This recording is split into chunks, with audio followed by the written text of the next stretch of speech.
नमस्कार मंडळी, श्री स्वामी समर्थ. आधी ते रानूबाई तुमची कहाणी ऐका. आज आहे पौष महिन्यातला रविवार, सूर्यनारायणाचे व्रत करण्याचा दिवस. हे व्रत करत असताना आपल्याला आधी ते रानूबाईची कथासुद्धा वाचावी लागते किंवा ऐकावी लागते आणि ती कुणाला तरी सांगावी सुद्धा लागते. तर आजच्या व्हिडिओमध्ये मी तुम्हाला आधी ते रानूबाईची कथा सांगणार आहे. तर तुम्ही देखील श्रवण करा किंवा तुम्ही देखील वाचन करू शकता.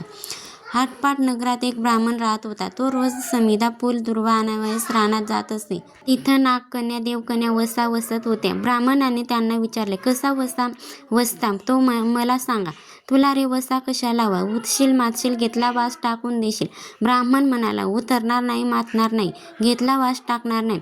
तेव्हा त्या म्हणाल्या, श्रावण मासे पहिल्या आधीत वारीनं बोलता उठावं, संचल वस्त्राहित स्नान करून अग्रोदक पाणी आणावं, विड्याच्या पानावर रक्तचंदनाचे आदित्य रानूबाई काढावी, 6 रेगाचं मंडळ करावं, 7 सुताचा धातू करावा, त्यास 6 गाठी घ्याव्यात, पान फुल व्हावं, पूजा करावी, पानाचा विडा फुलाचा जेला, दशगाचा धूप, गूळ खोबऱ्याचा नैवेद्य दाखवावा, 6 मास चाळावी, 6 मास पाळावी, मागी रथ सप्तमी संपूर्ण करावी, संपूर्णास गुळाच्या पोळ्या, बोरण्याची खीर, लोण कडं तूप असावं, मिळून जेवू सांगावं, असेल तर चिरगोळी घ्यावी, नसेल तर जोड सरी घ्यावी, तेही नसेल तर 2 पैसे दक्षिणा द्यावी आणि आपल्या वंशाचं उद्यापन करावं.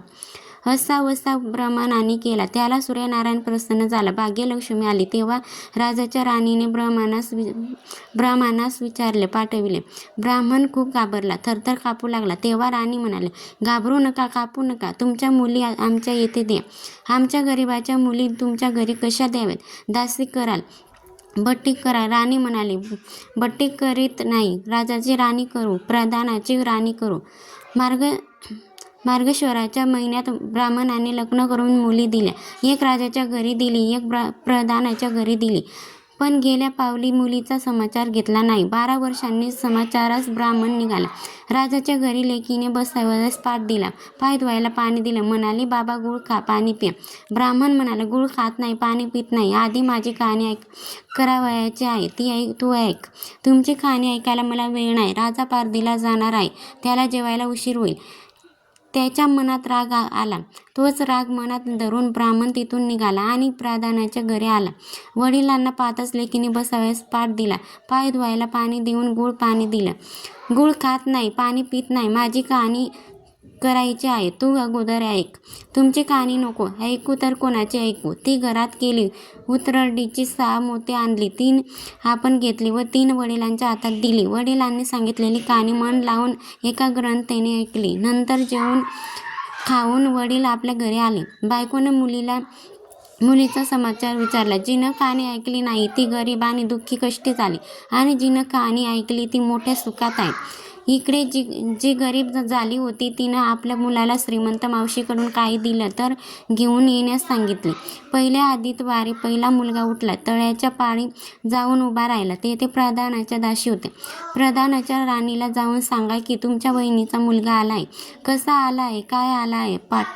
पाटक नेसला आहे, तुटक पांघरला आहे, तळ्याच्या पाळीला उभा राहिला आहे. परसदारानं घेऊन या. परसदारानं घेऊन आल्या.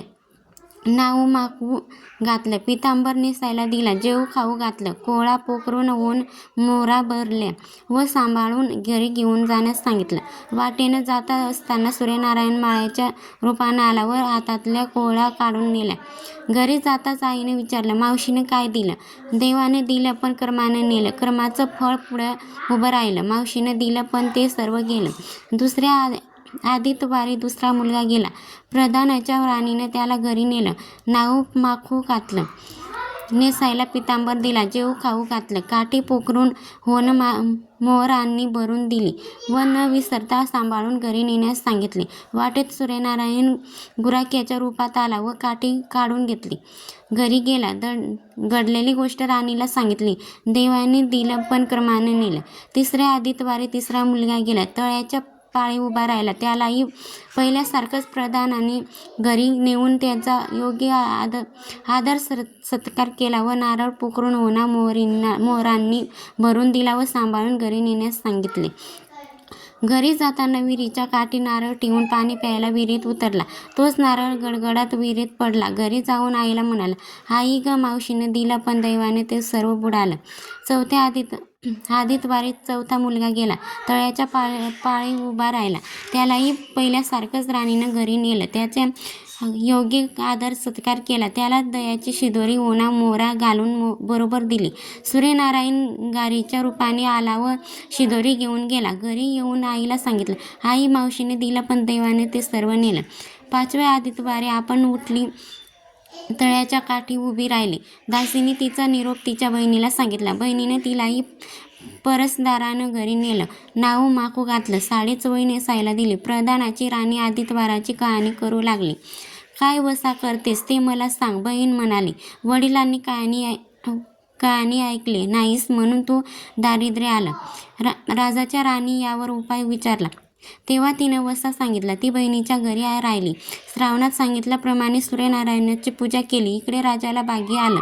राजाने क्षेत्रसामर देऊन बोलावणं केलं. राजा येताच ती घरी जायला निघाली.